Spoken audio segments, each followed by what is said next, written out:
Hey, people of God, I haven't posted much lately. I've been really very busy. Also continuing to be shadow banned. Gets discouraging sometimes. Okay, censored, like all of us, truthers. I had a dream April 8th. I know. Leave your comment below. You sure have a lot of dreams. Well, it is what it is. A lot of times my dreams are warnings. Most of the time, the dreams that I remember, especially when I first wake up, are warnings. Okay. So on April 8th, at 5 a.m. in the morning, I woke up to a very vivid dream. It was a rolling dream, and I've had these before, posted them several times, and a lot of those events happened. So these are the ones that I really feel like I need to share.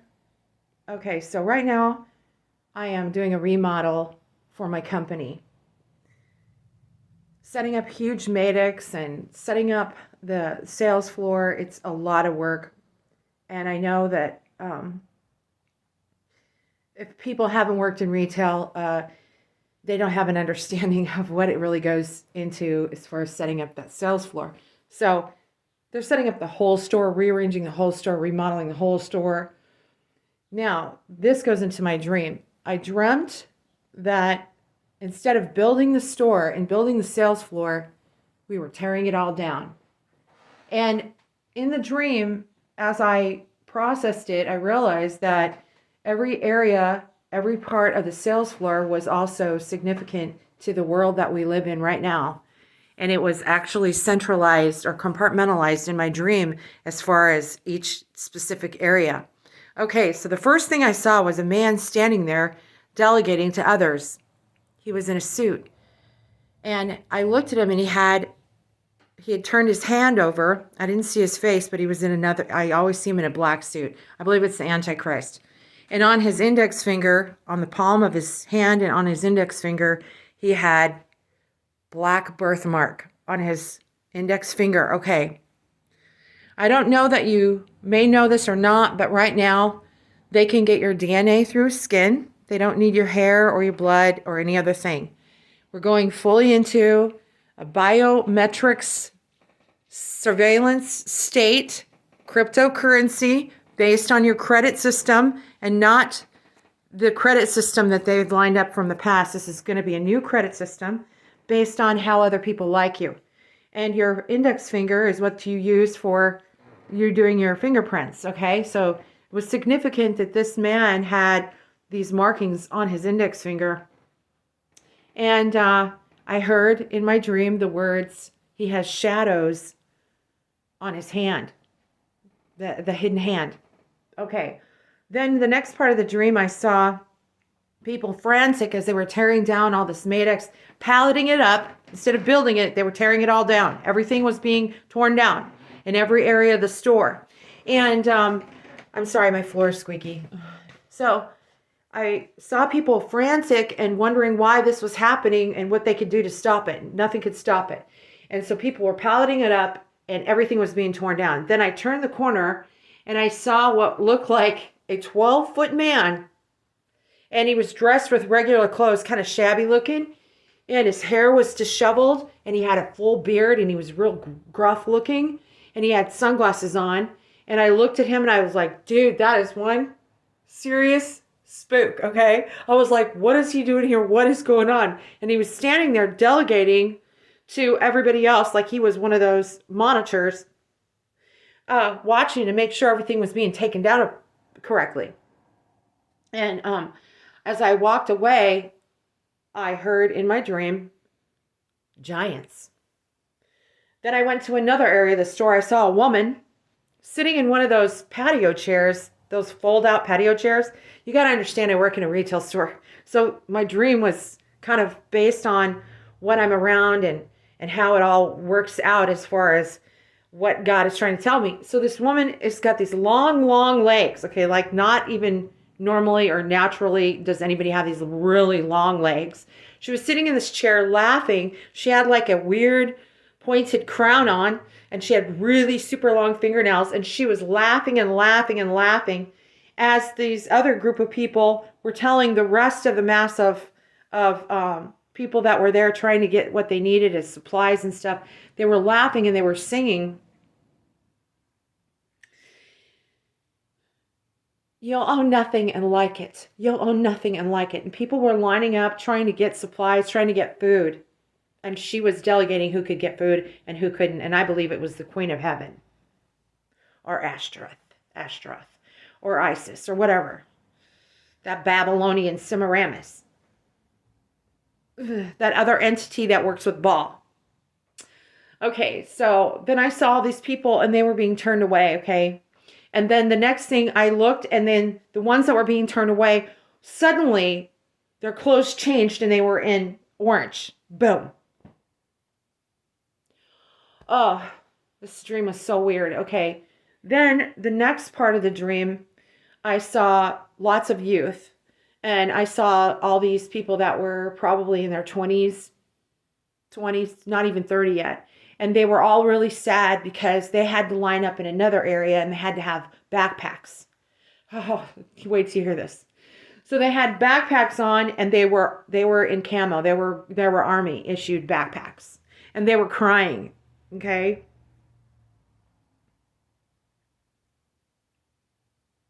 Some of them were killing themselves. Some of them were like, "I was born for this. I never knew what I was supposed to do, but I guess I was born for this."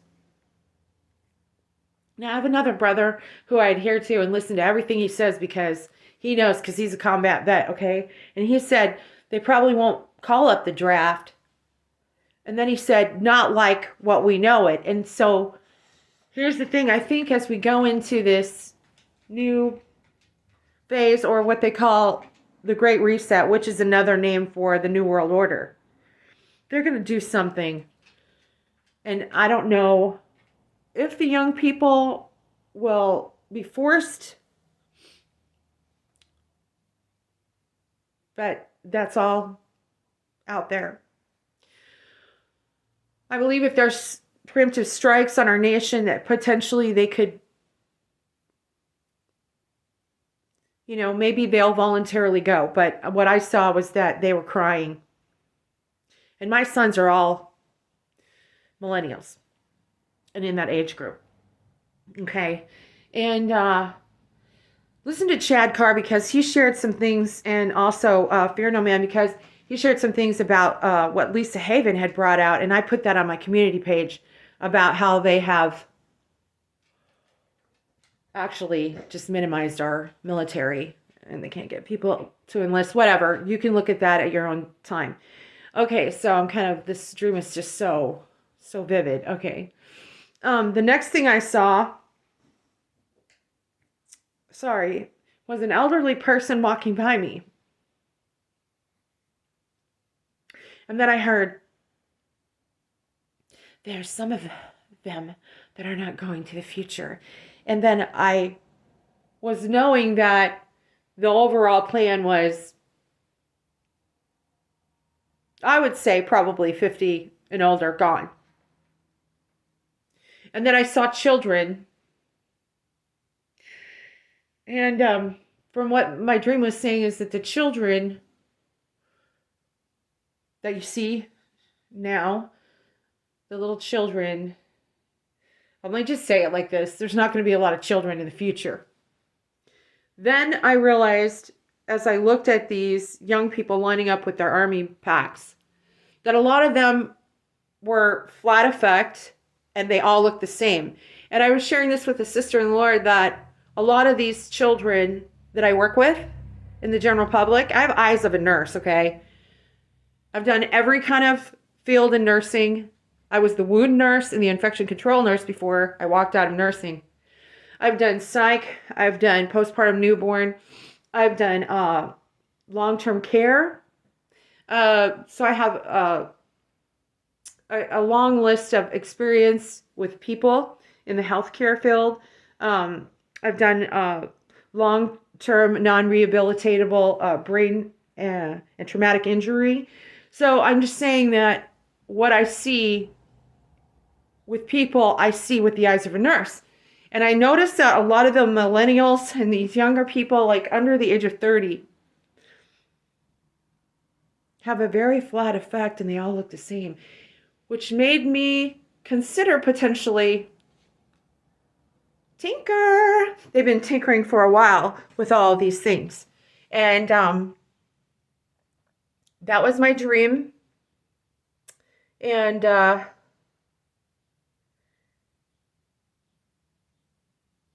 my advice, or what I'd like to share from my heart, is get ready.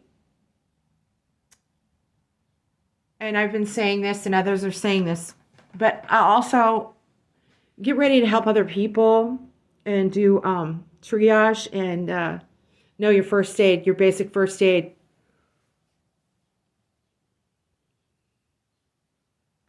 Just be ready. You know, it's been kind of humiliating and demoralizing to have to step down to a job where no one knows, my credentials. I'm working in retail. Nobody cares either, okay? They were like, you're a nurse? You're nuts. What are you doing here? Well, I ain't going into that. I don't tell people because it's so humiliating. So I just let them think that I'm as stupid as they are or whatever. I just like this. I just keep it secret because to me, it's like, why even bother? So stupid. Why would I try to, inflate myself in front of my peers who've never done anything but work in retail? Not that I'm putting them down, but, it's just like, okay, I'm here to do my job in retail. But it comes to my mind that a lot of the general public does not understand what's happening or does not understand what's going on. And so it's kind of an advantage to even know that we might have to help other people out in this time that's coming. And if you would just take some time and do some first aid, basic first aid training. And also, my thought process, I was like, God, why are you making me do this? Like, I'm working physical, like I've never worked. I have shoulders like a football player now. Okay. And I have endurance. And it's like, now I understand that God's allowing me to do this job right now so that I get strong, because he's going to need some strong, emotionally, physically, spiritually strong people to help out, because things are going to go sideways and there's nothing that we can do about it. The Word of God says it's going to happen. There's nothing we can do about it except prepare and get ourselves ready. So God bless you all. Thank you for those who followed me from channel to channel, who share my dreams, who share my warnings. I know I'm rough around the edges. I know that I'm not always liked. Nobody likes the messages that I'm bringing, but I'm here to try to help other people. That's the vow that I took as a nurse, and that's why I'm not a nurse right now.